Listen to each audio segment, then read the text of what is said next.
So now we're going to discuss about the science, technology, and society in the 20th century. Learning objectives. At the end of the lesson, we should be able to first, identify issues on genetically modified organisms. Second, discuss different implications and impact on GMOs. Third, understand the historical context of GMO.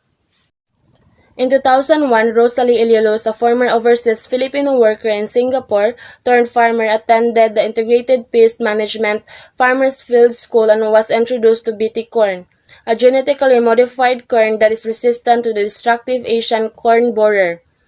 Ms. Ilialos volunteered for demo testing in her field. BT corn yielded 7.2 tons per acre as compared to the regular yield of 4.2 tons per hectare. No insecticide spraying was needed. This is one of the successful stories of genetically modified organisms or GMO. So genetic engineering has been with the human society since selective breeding was introduced to humankind and when animals were domesticated. Yet the process of genetically alterations is all but natural. It was in 1951 that the term genetic engineering was coined by Jack Williamson, author of the science fiction novel Dragon Island. This was a year before actual research findings on the DNA's role in heredity and its structure. The double helix of Watson and Crick were published. Through continuous search for development, genetic engineering no longer stayed in science fiction novel. It became reality in science laboratories. The genetic process of genetic engineering is the deliberated manipulation of the organism's genes, where it may involve transfer of genes from another organisms. GMOs are living things, plants, animals, or microorganisms whose DNA has been intentionally altered through genetic engineering to exhibit desirable traits like resistance to pests, improved nutritional context, or faster growth. So GMO in one word is it is kind of bioengineered. So my topic is all about genetically modified organisms, science, health, and politics. Number two, genetically modified organism.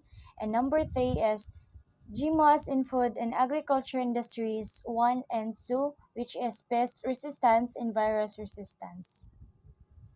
So, first is genetically modified organisms, science, health, and politics. So, an antibiotic resistance, E. coli bacteria was created in 1973. To date, there are going to researches in GMOs such as using genetically modified male mosquitoes as a pest control of our female mosquitoes carries in Zika virus. So this lesson will present the existence of genetic engineering, especially in GMOs in different areas of life, the impact on humankind, and the controversies of the surround them. So, the explanation of genetically modified organism is that our living life, GMOs are living like plants, animals, things, and plants, and bacterials. So, that scientists change by editing their genres to make them do something or new better, like making crops grow faster, fighting disease, or resisting bugs. And one example of this is a type of E. coli bacteria made of 1973. To resist antibiotics, while more recent examples include making male mosquitoes that can spread disease like Zika, but even though this science can help big problem and create new invention, many people worry about the safety and fairness and effect on nature. And so this lesson will talk about what genetic engineering and how it is used in different ways, parts of life, what is meant for people, and why some people support and others are strongly against it. Second is genetically modified organism. So what is GMO or genetically modified organism? Genetically modified organism is the term used free organism created through genetic engineering. The World Eye organism or WHO defines the GMO an organism, plants, animals, and microorganism in which the genetic material has been altered and what or does occur naturally by mating or natural combination. So, the explanation of this is A genetically modified organism is a living things like plants, animals, or tiny organism whose genes have been changed by scientists in a lab to do something new, like resist pests and produce medicine.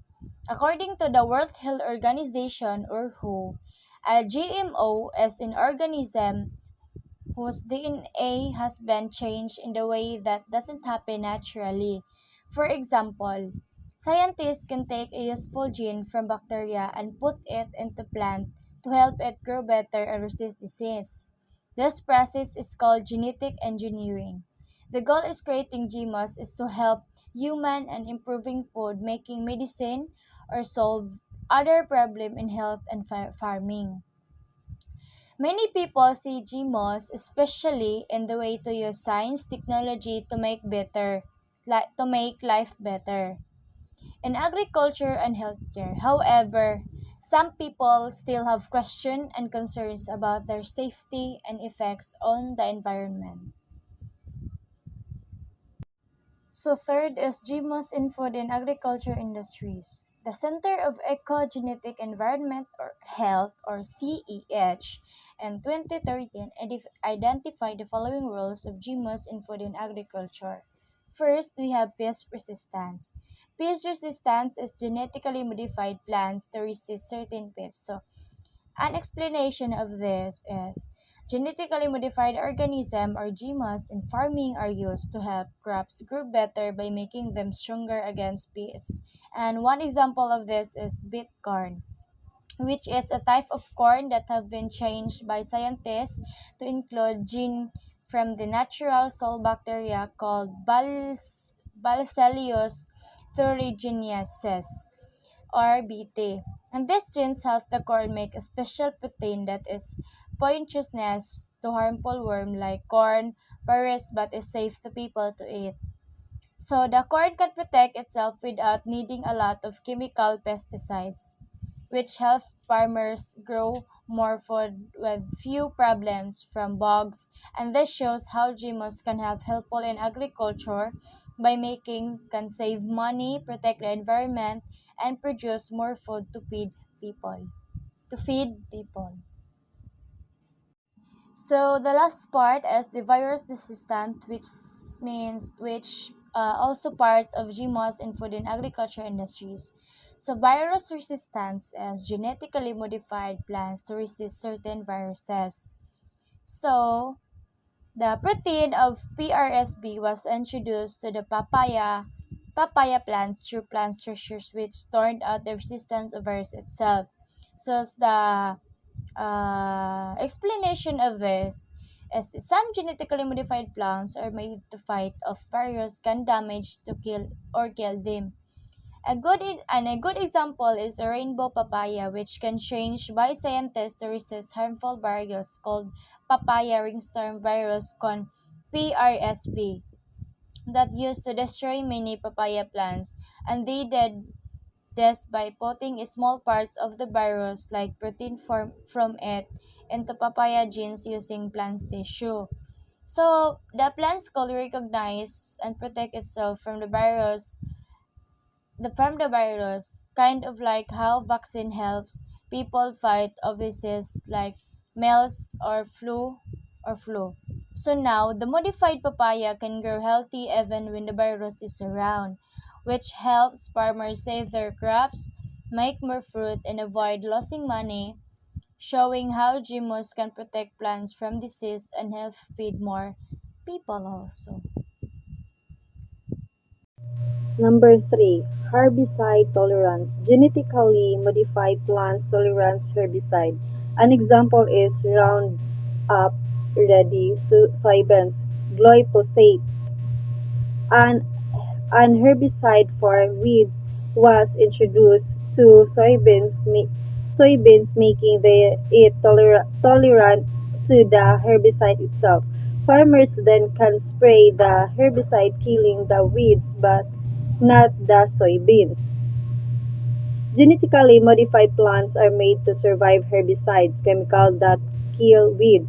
Example Ronald's ready soybeans is resistant to glyphosate, a herbicide. This allows farmers to spray herbicide to kill weeds without harming the crops. Number four is the fortification. Genetically modified forti- for, fortified with certain minerals. An example is golden rice.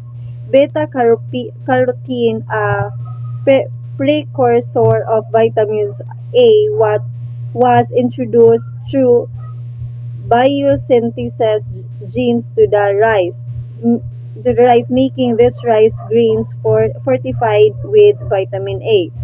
Crops are enhanced with added nutrients, vitamin or minerals. Example, golden rice contains beta-carotene, which is converted to vitamin A in the body. This helps combat vitamin A deficiency, especially in poor communities. Number 5. Cosmetic preservation. Genetically modified plants resist natural discolorations. An example is Arctic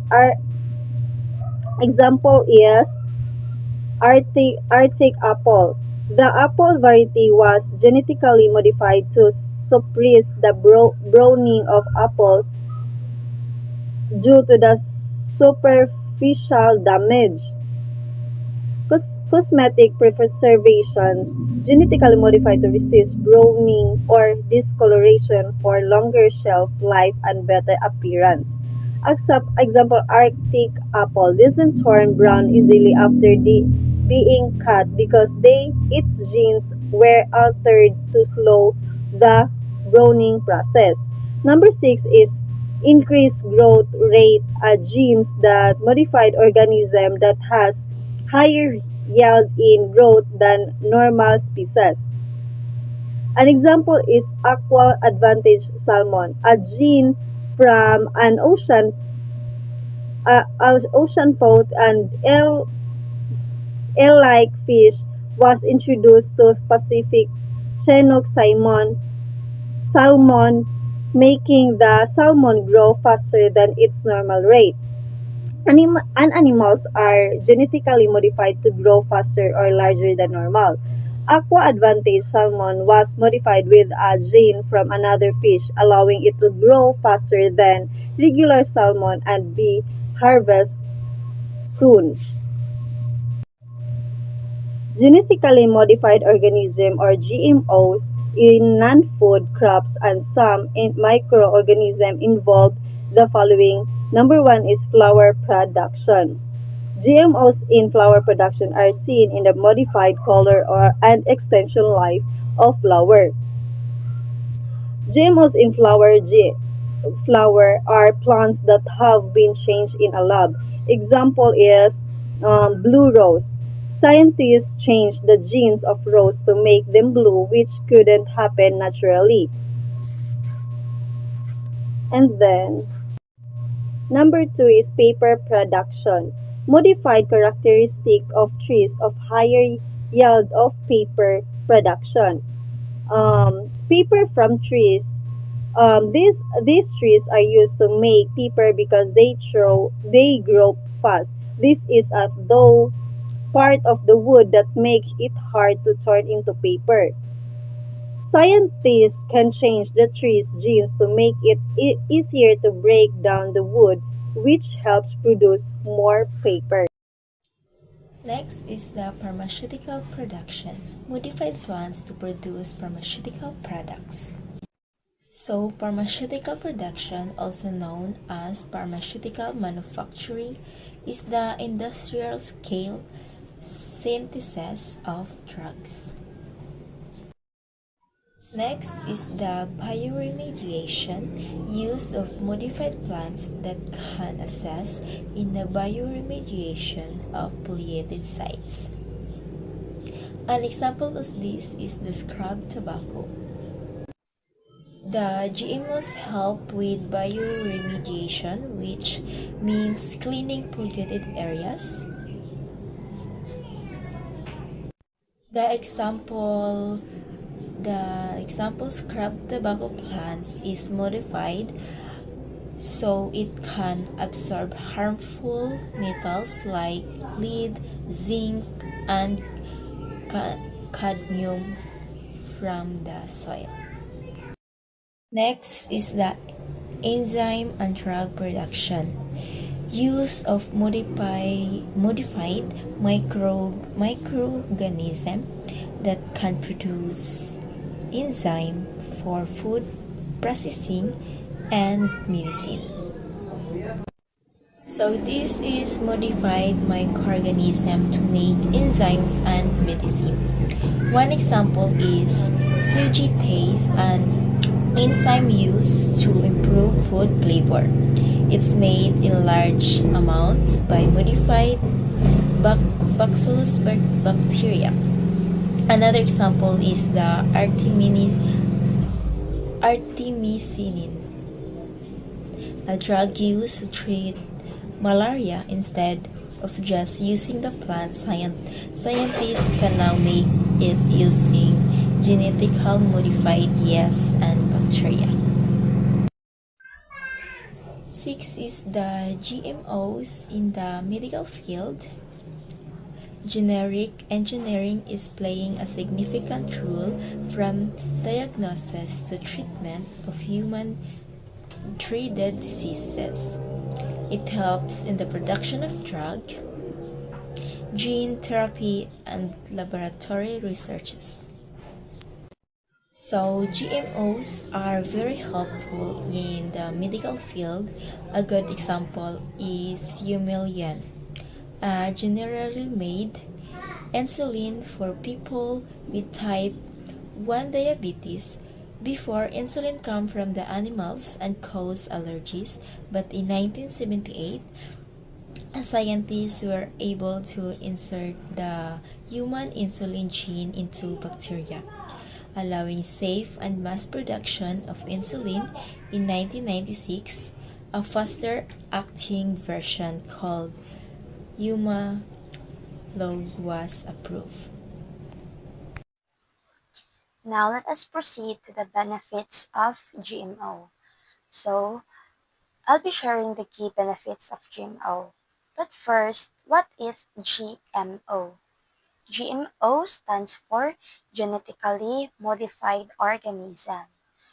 It refers to a plant, animal, or microorganism whose genetic material or the DNA has been changed using modern biotechnology. So this is done to give the organism new traits like resistance to pests, diseases, or harsh environmental conditions, or to improve its nutritional content. So now let us go back to the benefits of GMO. So the first one is higher efficiency in farming. GMO crops that resist herbicides and pesticides reduce the need for chemical use, saving time, labor, and cost.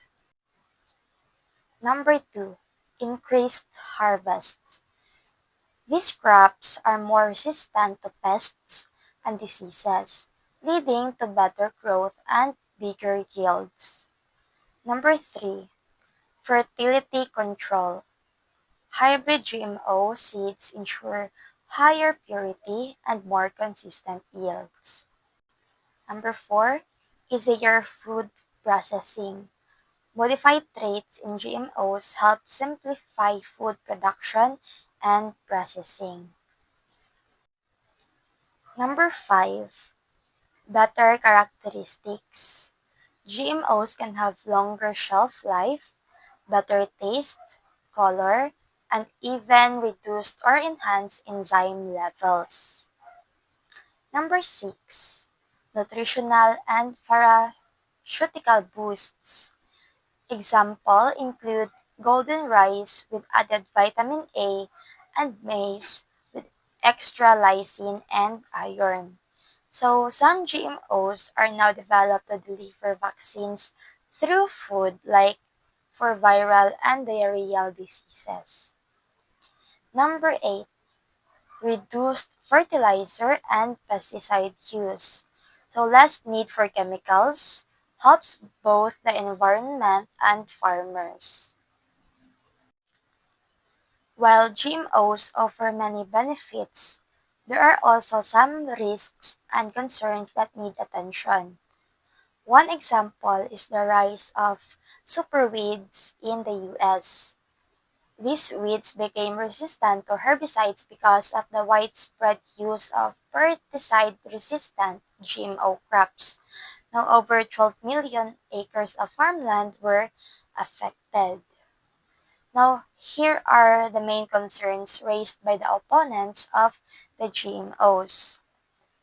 First, limited research. Now, genetic engineering is still a young science. There are not enough long-term studies on its effects on humans and the environment. Second is mutation risks. Alerting genes can lead to unexpected mutations, and we still don't fully understand the long-term consequences. Number three is the health concerns. Allergic reactions. This is very common. GMO foods might trigger even more allergies or even cause new ones. For the gene mutation, they may cause abnormalities beyond what was intended. Antibiotic resistance. GMO foods can carry antibiotic resistant genes, which might be harmful bacteria harder to treat. Nutritional changes. The process may also unintentionally reduce or alter the food's nutritional value. To sum it up, genetic engineering is a growing field of science aimed to preserving and improving life. Since the creation of the first genetically modified bacteria over 40 years ago, thousands of GMOs have been developed.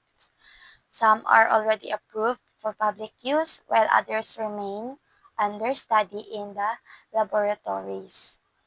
GMO brings both advantages and disadvantages, especially in medicine, food, and agriculture.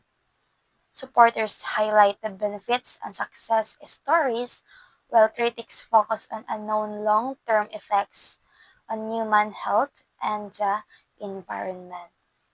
Now, clearly, the journey of GMO is far from over.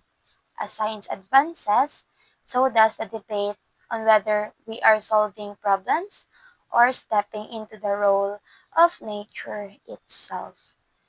That's all. Thank you.